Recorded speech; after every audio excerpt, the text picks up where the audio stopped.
wanting to enter the world of Palworld with your buddies, but your Xbox is just not cutting it? Well, we got an option here for you today that will actually not require your entire income tax check. All in all, we spent about $125 for the parts for this PC build. We're going to show you how to find the parts that you actually need, how to put it together because it's easier than a normal gaming PC build, and of course how it runs in the game of Palworld. The minimum specs for Palworld require an i5-3570K, 16 gigabytes of RAM, and at least 30 gigabytes on an SSD. So you are going to need an SSD for this build, and we'll talk more about that in just a second. In case you don't know, the cheapest way to get a gaming PC is to grab an old office PC like what we have here, slap in a graphics card, and play some games. So we went to eBay to try to find one, and we were lucky enough to find this Optiplex for $51 on eBay. Now, any old office PC will do for the most part, but I would look for an Intel CPU because the older AMD CPUs do not work very well for gaming, in my experience. When you look for your Optiplex, I would look for two options. If you're gonna go with 3rd gen or 4th gen, I would look for at least an i7. And if you're gonna go with a 6th gen, which is a more commonly used Optiplex these days on eBay,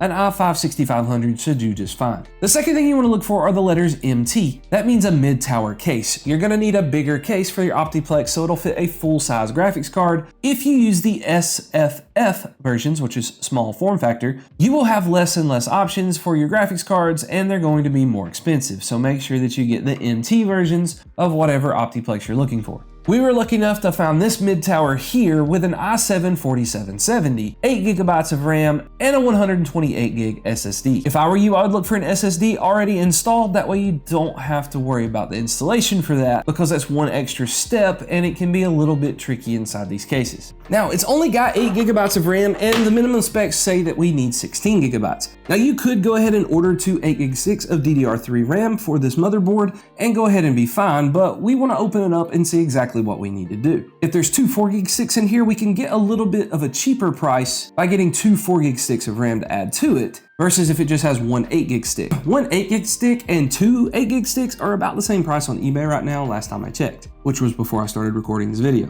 So to open this up and check, all you gotta do is pull this lever right here, and it pops right open. All right, so if you look right here, these 2 sticks right here are our RAM, and that's all we have. We have 2 sticks of RAM, so that means since it's 8 gigabytes, there are 2 4GB sticks here. So we can go on eBay and find 2 4GB sticks, and let's see what those might cost us. So after a quick search on eBay, it's a lot cheaper to find 2 4GB sticks of RAM versus 2 8GB sticks. I found a couple options for as little as $8 to $9. So we're gonna pick those up to add 16 gigs for our build. Now, in order to add this RAM, what we're gonna do is we're gonna pull back the tabs on the 2 slots that are empty. And there's a little notch right here, if I can get it to focus. All right, and there's a little notch right here that you're gonna line up with the notch that's actually on the motherboard. All right, once you get that lined up, all you're gonna do is push down on it, and you're gonna hear a nice, easy click. Sometimes there's 2 clicks, depending on how much pressure you put on each side. Then we're gonna do the exact same thing with the other piece.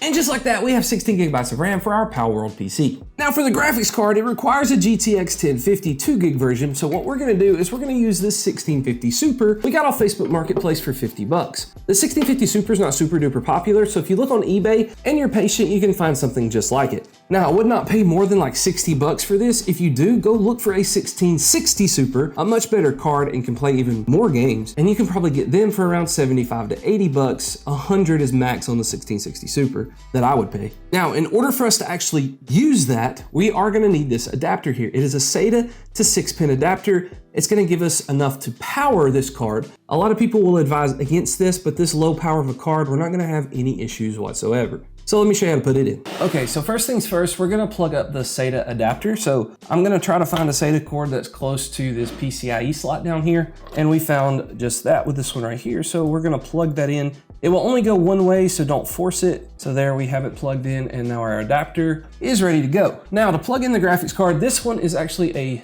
2-slot card. So what we're gonna need to do is there are slots right here on the side that we need to take out the top 2 of these slots in order to make this work. Okay, inside the case, there's going to be this little blue tab here. We're gonna push it down. And once you push it down, it's gonna open this little flap up right here. After you open up that flap, you're gonna be able to take out the second one of these. All right, and then this top slot right here, this blue slot is where we're going to put in the graphics card. You're gonna line up this part right here with the graphics card like so. All right, you're gonna get that lined up. And so I'm doing this as a one-man show, so it's a little crooked here. But once you get that lined up, you're just gonna pop it in and you'll hear a click, and then you just snap that back and it's inserted. Now all we gotta do is plug up the adapter into our power pin. There's gonna be a plug-in right there, okay? We're gonna plug that up into the port. All right, hopefully you can see that. All right, and now we're good to go. Now that we got the graphics card installed, it should be ready to play some games, assuming there's Windows installed. If you need to know how to install Windows, let me know down in the comments and I'll be glad to help you out on that.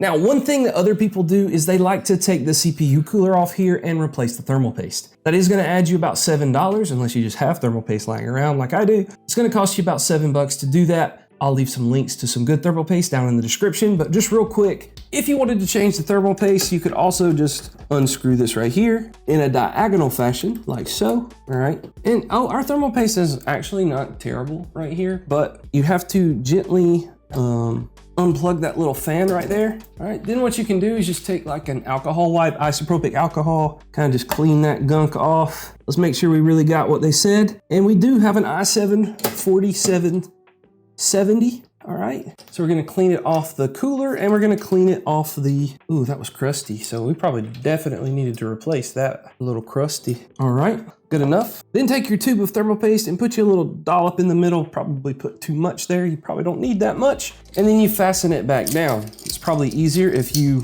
plug up the cooler first, and then line up the screws back in these little holes and tighten in the same direction that you loosened in. So again, like a diagonal pattern. I try to get them all started first, and then once I get them all started, then I will tighten the rest of the way.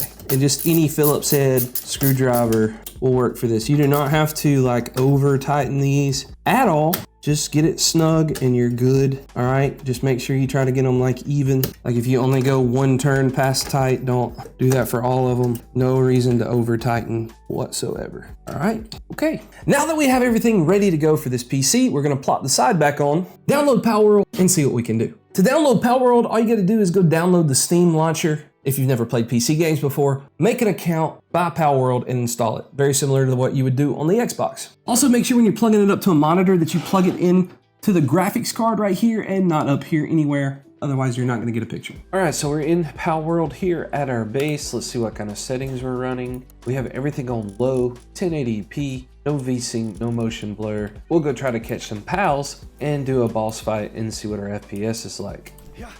All right, so we're gonna fight this boss Lunaris here and see what our FPS is like during the fight going on. All right, so far so good. We got like 90, 80, 90, drops to some 70s there. All right, see what's going on here. All right, we're still hovering around. Oh, we hit 100 FPS, so that's pretty nice.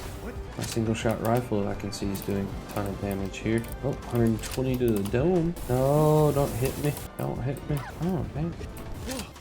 See if I can catch her. Oh, come on. Come on, go in the Pokeball. I mean the Pal Sphere. Go in the Pal Sphere. Ah, let's go. We stayed above 80, 90 FPS that entire exchange. Pretty awesome. All right, so the only other thing to do is go fight a pal that is out in the open and see if that affects our FPS at all. But I mean, this is pretty decent PC. Please so far. Get him, Suzaku. So this is, we're staying around like 70-ish FPS. That's pretty awesome. Broke me shield. Let's go. Now, when you first load into Palworld, it does take a second for the textures and everything to render in, but I didn't notice any difference or drop very much at all after that initial load in. Everything was smooth and super playable. If you'd like to see more budget builds like this, go ahead and let me know down in the comments. But if you want something a little bit nicer, then go check out this video.